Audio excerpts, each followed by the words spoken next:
Good afternoon, this is Jeff with Sewer Tech Northwest. We're at 12169 Southwest Champlain Lane here in Beaverton. We're located at the front of the house. I describe everything as if you're standing in the street facing the front of the home. We're to the left of the front door. Great landmark here. This cleanout sticks out of the ground quite a ways, so you shouldn't lose track, but if you do, it sits perfectly smack dab in front of the far left foundation vent to the left of the front door. Anyway, 3-inch ABS cleanout is going to be our point of access. We're going to check the overall condition and serviceability of the sanitary sewer line. Water is running. We're going to zero out here at the base of the cleanout, and off we go.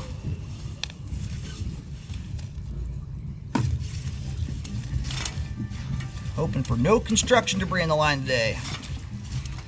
Obviously no repair issues either, but construction debris is by far the biggest animal you deal with on new construction.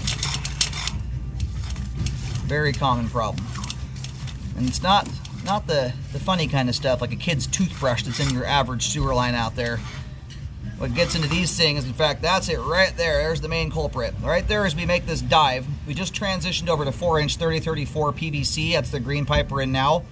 Right as we hit this vertical drop here, though, you can see there's a tie-in. That's a secondary cleanout access, which has become a commonplace code requirement on a lot of new construction areas all over the state these days. That spot right there is a beast. They're often in and around sidewalks and or in driveways. And for whatever reason, everyone forgets to put a cleanout cap over it. And when they go to pour concrete and do everything, they dump all the gravel down the pipe. So it's a very common location to get a problem. In fact, we may end up having, there we go, got through it. That gave my camera a little bit of a time, and there's a reason for those cleanouts in a lot of cases. It's kind of a beast to get through those turns.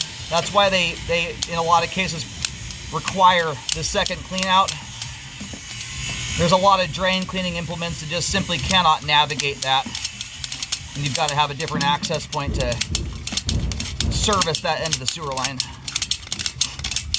Anyway, during the pandemic, it was unreal. I did about 500 new construction homes during that 2 years, and I kid you not, 9 out of 10 homes I would scope required hydrojetting. Nearly every new construction house I did for those 2 years would have backed up on you the first day you lived in the home. And I've been doing this 13 years. I've cambered almost 25,000 sewer lines at this point. New construction is generally about 1 in every 5 will need something, cleaning and or some kind of repair. So we're luckily we've kind of come out of that really hard spot, but there's still a pretty high prevalence for it, so it's a very good idea to scope these things. All right, there's the main there at about 58 feet. We're gonna go locate really quick while the line drains off, and then we'll take a second look at everything. So far, the line's looking good. We might have a little bit of standing water at the end of the line here, but we shall see how that looks when it drains. Alrighty, located the camera head successfully there. Line terminates on Southwest Champlain. You've got a curb stamp. All these newer places have these now. The line hugs the left side property line. So if you go out to the street, about where you visually would think the left side property line is, and look at the curb, you'll see an S stamped in the curb. That stands for sewer. That's where your sewer line crosses into the street. So you do have a little bit of standing water out here like I was originally thinking. It's extremely minor. If this were not brand new construction, this is so I wouldn't even be talking about it. That has standing water that minor has essentially zero bearing on flow whatsoever. Anyway, you'll also see an SD stamped in the curb just to the right of that marking. That stands for storm drain. That is where your storm system line runs into the street.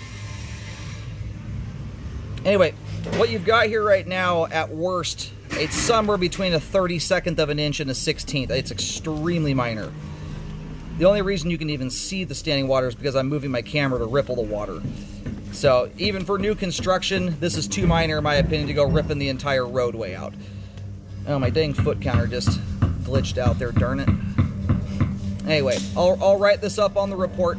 However, a new construction, going back to what I was saying a second ago too about a home that's been lived in, it has been around a while.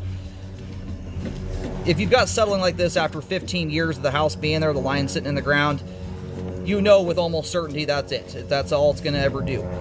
Brand new construction, and most of these lines, when they bury them, generally any settling issues occur almost instantaneously after a line is buried. Sometimes you'll get a little progression the first few days to a week, sometimes a little bit longer. It just depends on the substrate everything's buried in. Anyhow, I do catch a handful over time, though, that do progressively settle.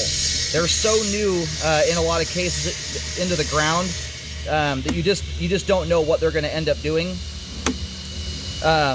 Most settling happens immediately after a line is buried. And generally speaking, when I come back to do a warranty inspection 9-10 months later, they look exactly the same. But I do catch, it's probably about 5% will have progressive settling.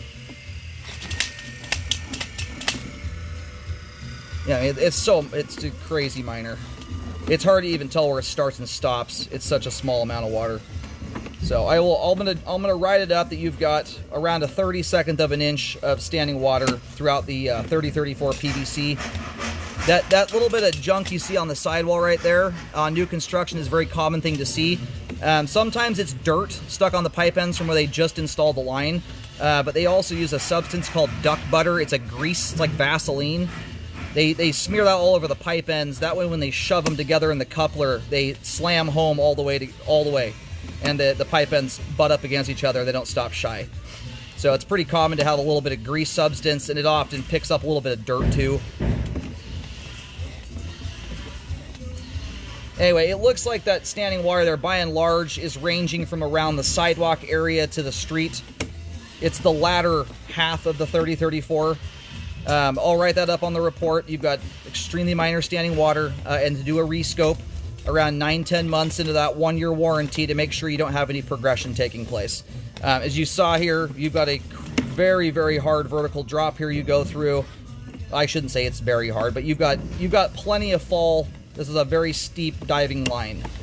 Lots of gravity behind it. And that's more meaningful generally when you're talking about bellies that are worth talking about. That thing is a nothing burger as it sits right now. The only stuff you get consistently hanging up in standing water that minor is if you are dumping pans and pans of cooking oil and grease down the line. And cooking oil and grease will build up anywhere, but it likes to concentrate when it hits standing water because it cools down rapidly and it also floats to the top of the water. Being that it's only a 32nd of an inch, you'd likely get very similar levels of buildup there as you would anywhere else in the line. So it's far, far too minor in my opinion, even for new construction to require repairs. It would be silly, in my opinion, to go mess around fixing that thing. Now, if we come back in 9 or 10 months and that's progressed from a 32nd of an inch to even a 1/4 of an inch, which is still minor, and again, nothing I'd ever recommend fixing on a home that wasn't brand new. The reason for that is if you're seeing obvious progression in that span of time, the hard part is you don't know when it's going to stop. So that's where I would ask the builder to correct it because, you might go another year or two and end up with an inch of water in it. But, that's generally not what happens. Anyway, and I can just about guarantee you when we come back 9-10 months, it's going to look just like it does. But it is very worth looking at because if it does require fixing, that's an extremely expensive repair to do. You're digging up the entire street, probably the sidewalk as well. So, as it sits right now, it's nothing to even mess with or worry about. And for reference, about 10 years ago, I came up with a 5-foot belly rule. That's 5 foot section of pipe at minimum with at least an inch of standing water in it. That's static with no water running at all. That's where I start to consider repairs on bellies. And most of them I don't. I generally only recommend repairs on bellies like that or worse when they're in older rough pipe materials like concrete and cast iron, where you've got, a reasonable amount of water slowing things down, but also very rough, gnarly pipe materials that are snagging debris up as it comes through the line and slows down. Plastic pipe does not have that problem. It's very smooth. It mitigates buildup very nicely, as long as you're not putting improper items down the line. So, relative to what you've got there, what you have in this line, again, it's hardly worth talking about. It's so minor. So once you get down the road, at the end of that 1-year warranty, most settling has already occurred. It's very unlikely we're going to see changes, but not the kind of thing that progresses. Not unless you have, generally speaking, bad pipe joints that are open to the ground, sucking dirt through them and eroding all the support out from the line. That's about the only time you get progressive settling in newer sewer lines like this. So as we sit here today, we have great flow all the way to the main lateral, superbly clean sewer line, no construction debris, all the pipes in good condition and intact. Sewer line is functioning properly at this time.